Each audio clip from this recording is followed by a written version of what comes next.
Hello, I'm Peter Van Duzen, and this is continuing special coverage on CPAC of the opening of the 43rd Parliament. Coming up this afternoon, the speech from the throne, of course, setting out the minority Liberal government's priorities and, to some extent, its plan for governing in this new parliamentary political landscape. Lots to discuss on that this morning, but before the speech from the throne, of course, can be delivered in the temporary Senate of Canada building down the street from the temporary House of Commons, all of it being renovated, MPs must first elect the Speaker of the House of Commons. That's the first order of parliamentary business this morning. We'll have more on that in the next few minutes. But first, let me bring in four members of Parliament to talk about this big day, the opening of the new Parliament and the new minority government. Let's go to the foyer of the House of Commons, where you'll find Pam Demoff. She's an Ontario Liberal MP. Mark Strahl is the whip for the official opposition Conservatives. Réal Fortin is the justice critic for the Bloc Québécois. And Daniel Blaikie is the critic for democratic reform for the NDP. Good morning to all of you, and welcome to this very big day in the life of the nation, in the democratic process, the opening of Parliament. It's good to see you all.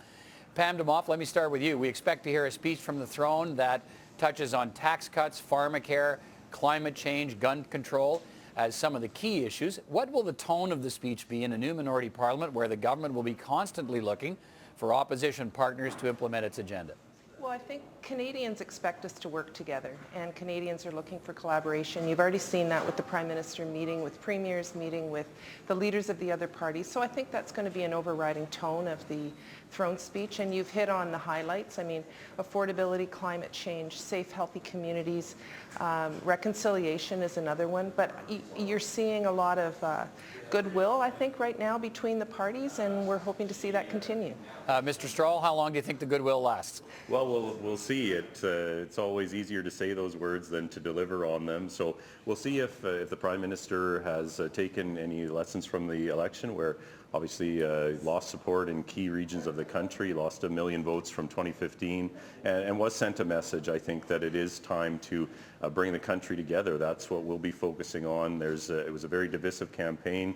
We've seen the aftermath of that. It's been very telling to see the rise of the Bloc Québécois in Quebec, Western alienation rising again. So there's a big job ahead of the Prime Minister, and we'll be looking to work for Canadians in this Parliament.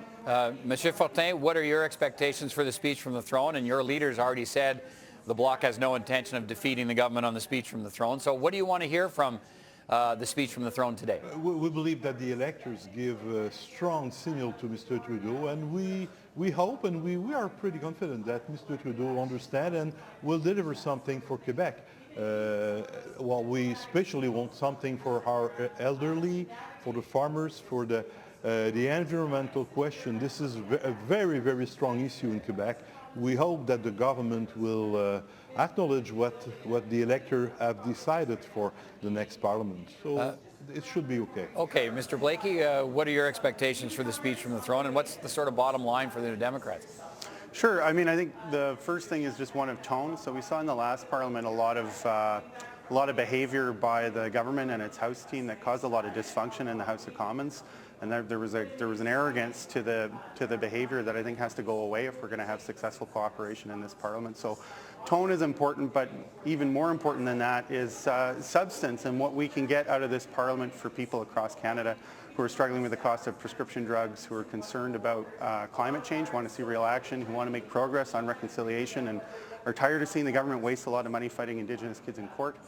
Instead of making the investment to lift them up and to give them better opportunities in their lives. All right, Pam Demoff, which parties do you expect the government will be looking to partner with? And maybe that's an individual issue by issue, but do you think you can work with all of these parties, or have you pretty much ruled out the possibility of working with the Conservatives? No, not at all. I think there's commonality between the Liberal Party and all of the parties. A different issue. I mean, you look at it issue by issue. I think a middle tax cut is one that we'll see agreement at least with one of the parties, making life more affordable. I think there's agreement on a number of issues with different parties, and I think that's what will require us to be working collaboratively with all parties, not just picking one or two to work with. Mr. Strahl, in listening to Andrew Scheer this week talk to caucus about the opening of the new Parliament, one got the sense listening to him that the Conservatives might be more interested in looking for opportunities, putting the government essentially on notice and so on, and looking for weaknesses in the government. Is the inclination to look for reasons to at some point bring down the Liberal government or find ways to work with them? Well, I think that our job is not to work for the Liberal Party. Our job is to work for Canadians, and where the government's agenda is in the best interest of Canadians, we'll support it. But we've been sent here as the official opposition, the largest official opposition in Canadian history, to provide that sober second thought, to provide an alternative, a government in waiting.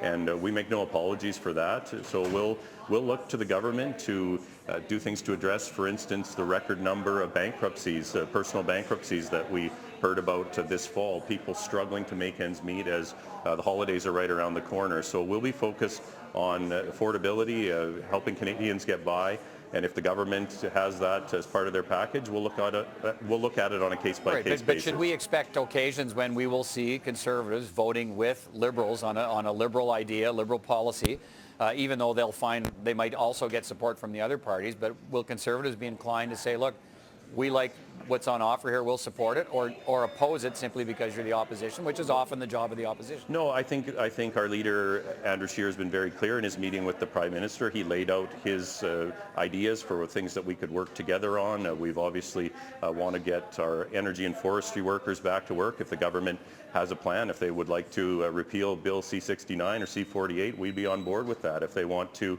move ahead on the Trans Mountain Pipeline, we'd be on board with that. So there are instances where we've even said, take some ideas from our platform in terms of real action on the environment, home energy retrofit credits, ending raw sewage dumps. I think those are things that we could work together with the government on, but we're not here to prop up Justin Trudeau's government. We're here to work on behalf of all Canadians. All right. Monsieur Fortin, what are some of the bottom lines for the Bloc Québécois in terms of where you're prepared to work with the government and where you're not? We're prepared to work with the government as long as the government wants to work with the Quebec interest. We're going to be there for Quebec. If it's good for Quebec, we will vote for it. If it's not good for Quebec, we'll propose modification. If it's not accepted, we don't get to an agreement, we will vote against it. This is our standing. That's what we propose to the Quebecers. That's what we will do in that parliament. But talking about some particular issue, again, I would say that the pension for the elderly, this is something very important for us. The health transfer have to be raised. It doesn't make sense the way it is now. The costs always go higher and higher, and the transfer are going lower. So we want it to be back 6% raise every year, and we will be very attentive on these issues. Same thing for environmental question. We want the government to put money in the electric car industry. We want to, again, to be there for Quebecers. What we said during the electoral campaign will be our track for the next parliament. Right, but you're inclined to give this government a chance to work, right? Your leader said you're not here to defeat the government. No, and I agree with it. I'm happy with that. That doesn't make sense. We were in Canada. I won't. It's not something that I will tell you that we want Quebec to be independent. But now we're part of Canada, so we want to work for Quebec to get the best part of it that we can get in our interest, and that's what we will do. All right, Mr. Blaikie, does having the Bloc Québécois suggest that it's prepared to give the government a fair bit of runway? Does that embolden the Democrats to maybe push a little harder, because you know that the government may not fall with the support of the Bloc? Does that give you some space to really push? Well, I mean, we're here to push anyway. We were pushing in the last parliament. We'll always push to the best of our ability to get initiatives out of government that we've heard from Canadians are things that are going to help them afford the things they need, whether that's housing, prescription drugs, or taking real action on climate change, and frankly, avoiding some of the costs that come with inaction on climate change as well. So we are here to push, and we are here to work with the government, and it's good. I mean, a lot of this is really up to the Prime Minister. It's up to his attitude, and it's up to him to select who he wants to work with. I think there's a good case, if he wants to simply just kind of stay in the PMO. He's got options in Parliament, but if he wants to make headway on some of the issues that Canadians have identified as being of real importance to them, including climate change and better health services with programs like pharmacare, then I think we're an obvious partner. If he's not interested in moving ahead on those files, then he's got options of other parties to work with. All right, so let me finish on this. Pam Demoff, the first test of confidence for the government may in fact not be the speech from the throne. It may be a supply bill next week. Do you have any doubts that that you'll get the support of the other parties to at least get through the next week here in Parliament after we hear the speech from the throne today? Well, I certainly hope so. I don't think anybody wants to be, including Canadians, wants to be back out on the campaign trail.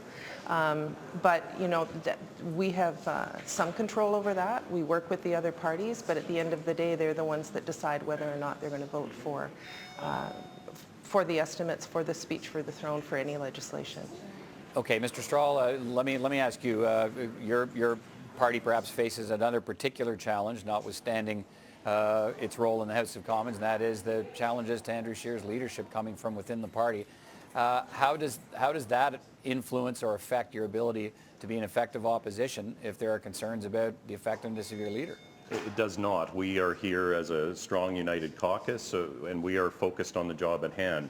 There might be some Toronto consultants that are keen to make some money and make some noise, but we're not paying attention to them. We're paying attention to the Canadians, the millions of Canadians who voted for us in record numbers, more votes for this iteration of the Conservative Party than at any time in our history. We've been given a strong mandate to provide a strong opposition. We're focused on that. We're happy after 6 weeks of Mr. Trudeau's vacation that we're back here at work, and we're looking forward to getting down to business and holding this government to account. All right, Monsieur Fortin, and no doubt today you'll have, sorry, go ahead.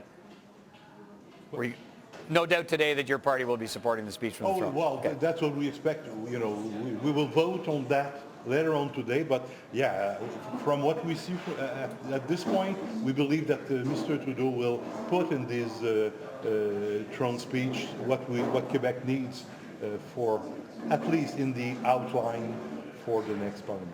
All right. Final word to you, Daniel Blaikie.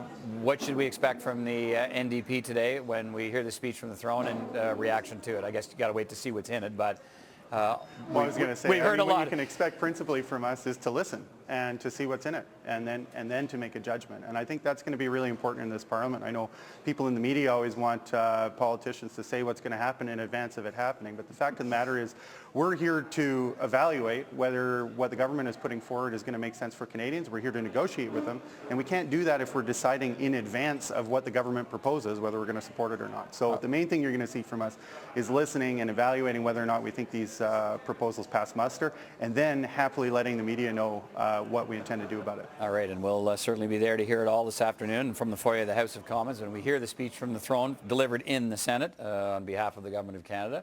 And I thank you all for your time this morning. We'll talk again. Pam Demoff, Mark Strahl, Réal Fortin, and Daniel Blaikie. Good to talk to you. Thank Good you. to talk to you. Have a nice day.